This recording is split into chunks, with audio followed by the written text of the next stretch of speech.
दोस्तों, देश के प्रधानमंत्री नरेंद्र मोदी जी बिहार दौरे पर हैं, यानी कि बिहार के अंदर चुनावी रैलियों को संबोधित कर रहे हैं। आज देश के प्रधानमंत्री मोदी जी जननायक कर्पूरी ठाकुर के गांव में पहुंचकर लोगों को संबोधित कर रहे थे और फिर से बिना नाम लिए राहुल गांधी को टारगेट कर रहे थे, बिना नाम लिए तेजस्वी यादव को टारगेट कर रहे थे। दोस्तों, अमूमन जब भी देश के प्रधानमंत्री मोदी जी देश के अंदर जब भी कभी भाषण देते हैं, ऐसा कभी भी नहीं हो सकता है कि बिना राहुल गांधी का नाम लिए मोदी जी अपना भाषण पूरा कर ले। ठीक वैसे ही जैसे बीजेपी के अंदर कई सारे ऐसे फायर ब्रांड नेता हैं जो बिना हिंदू मुसलमान किए एक भी भाषण पूरा नहीं कर सकते हैं। पिछले महीने में ही प्रधानमंत्री मोदी जी बिहार जाते हैं और किस तरीके से प्रधानमंत्री मोदी जी जो बात कहते हैं कि कुछ लोग जननायक शब्द चोरी करने में लगे हुए हैं, जननायक की उपाधि चोरी करने में लगे हुए हैं, और आज फिर से प्रधानमंत्री मोदी जी ने उसी बात को रिपीट कर दिया। प्रधानमंत्री मोदी जी सबसे पहले गए तो क्या कुछ कहा, आपके डिस्प्ले स्क्रीन पर है। मोदी जी कह रहे हैं कि जननायक की चोरी बिहार से मोदी की राहुल गांधी पर तीखावार रैली में बोले लालटेन अब बुझ चुकी है। वो चोरी के आरोप में जमानत पर है और उनकी चोरी आदत ऐसी है कि वो अब जननायक उपाधि की चोरी में जुटे हुए हैं। यानी साफ तौर पर राहुल गांधी को यह टारगेट किया गया, बोला गया कि जननायक की उपाधि जो है राहुल गांधी चोरी कर रहे हैं। दोस्तों, जब पिछली बार देश के प्रधानमंत्री मोदी जी ने जननायक शब्द का जब इस्तेमाल किया था, कांग्रेस पार्टी, उनके आईटी सेल, तमाम लोग जो है समर्थन खड़े हुए थे कि राहुल गांधी जननायक वाला काम करते हैं, इसीलिए उनको ये उपाधि दी जा रही है। क्योंकि राहुल गांधी कुलियों से मुलाकात करते हैं, महिलाओं से मुलाकात करते हैं, जहां बाढ़ आता है वहां पर जाके पीड़ितों से मुलाकात करते हैं, दलित समाज के लोगों से मुलाकात करते हैं, हर वर्ग के लोगों से, चाहे दुकानदार हो, बढ़ई हो, पेंटर हो, हर वर्ग के लोगों से राहुल गांधी मुलाकात करते हैं। इसीलिए कांग्रेस आईटी सेल ने उनको जननायक शब्द का टैग दे दिया कि भैया ये जननायक है। अब सवाल है दोस्तों, मैं ये नहीं कहता। अस्सलाम वालेकुम व रहमतुल्लाहि व बरकातुहू। अज़्ज़ान मिल्लत इस्लामिया, आप तमाम उम्मती को मुफस्सल की तरफ से सलाम अर्ज़ है। घर बड़ी बड़दानिशीन इज़्ज़तदार माँ और बहनों को मुफस्सल की तरफ से सलाम अर्ज़ है।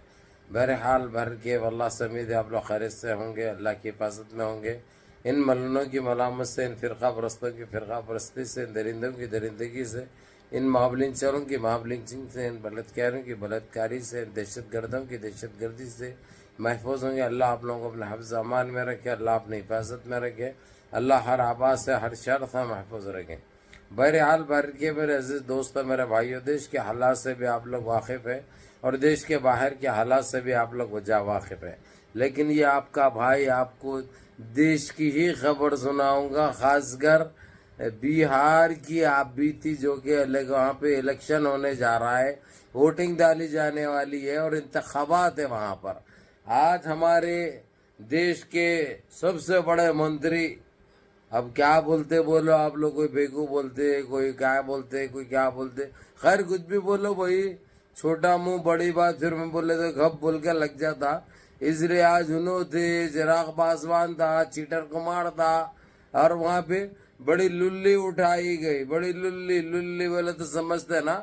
उसके बाद यानी ये माहौल बने हुआ है वहाँ पे, इनको सिवाय बेइज्जती, बेआबरू, बेगैरती के अलावा कोई चीज देखने को नहीं मिल रही। उसके बावजूद 30 मार खा है ना पे बहुत बड़ी तो भाई है, झूठ पे झूठ, झूठ पे झूठ, जुमले पे जुमला। ये तो खैर फितरत में है, ये इनके खून में है, क्या कर सकते हैं। तो बहरहाल भर के मेरे अजीज दोस्तों, मेरे भाइयों, बिहार वासी वाकिफ हो चुके हैं। अब ये चुंगल में फंसने वाले नहीं है। वहां पे एनडीए में अभी तक सीएम के ऐलान नहीं हुआ, जबकि एनडीए की तरफ से, बीजेपी की तरफ से ऐलान एक बीजेपी के एक आदमी को कर दिया गया, लेकिन इन्हों रूस गए, इन्हों नाराज हो गए थे। कौन? चीटर कुमार, मेरे रहते हुए कैसा, जबकि इन्हों आलू को प्याज बोल रहे, प्याज को आलू बोल रहे, समझे। इनका ये हाल है। फिर भी चीटर कुमार की ख्वाहिश है कि वो वजीर आला बने, चीफ मिनिस्टर बने, अगर से एनडीए जीतती है तो। लेकिन इनके ख्यालात है, लेकिन एनडीए जीतने का दूर दूर तक कोई चांस नहीं है। पूरे जितने हमारे देश के, चाहे गोदी मीडिया के हो, जो इनके पाले हुए, इनके खरीदे हुए, जो इनके लिए काम करते, उनका खुद भी ओपिनियन पोल है, अब की बार तेजस्वी की सरकार, दूसरी कोई चीज नजर नहीं आ रही वहां पे, क्योंकि मैदान में लालू प्रसाद यादव है। ऐसे दवा खेल रहा उन्हें कि बयान नहीं कर सकते। वही पुराना 20 साल पहले का लालू प्रसाद यादव ग्राउंड में आगे वैसा दिख रहा, ये हकीकत है। और रही बात वहाँ की पब्लिक, तो जो है सो यानी किसी एक को नहीं बोल रही है, लेकिन साथ ही साथ एनडीए का दूर दूर तक नाम भी नहीं ले रही है। क्योंकि वहाँ की आवाम के साथ जो गुजरा है, जितनी जुमलेबाजी हुई है, ये सारे वाकिफ है। और इन्हों होना बोल के जो 10-10 हज़ार रुपए भी डाले थे अकाउंटों में, आप लोगों को पता है।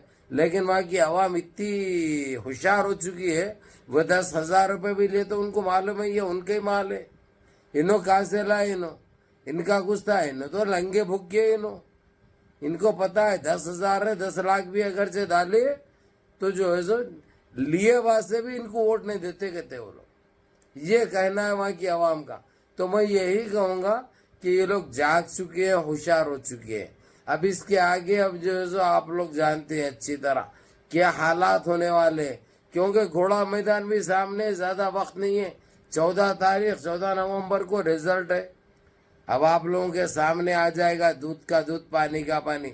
और इनके पास वो चोरी के काम करने का भी कोई चांस नहीं है, क्योंकि राहुल गांधी जो गेम कर दिए हैं, अब कोई इलेक्शन कमीशन की भी हिम्मत नहीं होगी कि इनका साथ दे, या ईवीएम की हिम्मत नहीं होगी कि ईवीएम साथ दे इनका, क्योंकि वो तो मिशनरी है। अब उसके ऊपर नहीं, बैलेट पेपर के ऊपर वोट करने की बात चल रही है। अब देखते हैं आगे आगे क्या होगा। बैल तो फंसे कीचड़ में, बोले वैसे बात तो हो गई भी है। बहरहाल मुनज़्ज़म रहिए, मुत्तहिद रहिए, अपनी सफ़ों में इत्तेहाद बरकरार रखिए, नमाजों की पाबंदी करिए, माँ बाप की खिदमत करिए, बड़ों के अहकाम पे अमल करिए, और अपने इस भाई को भी दुआओं में याद रखिए। अस्सलामु अलैकुम व रहमतुल्लाहि व बरकातहू।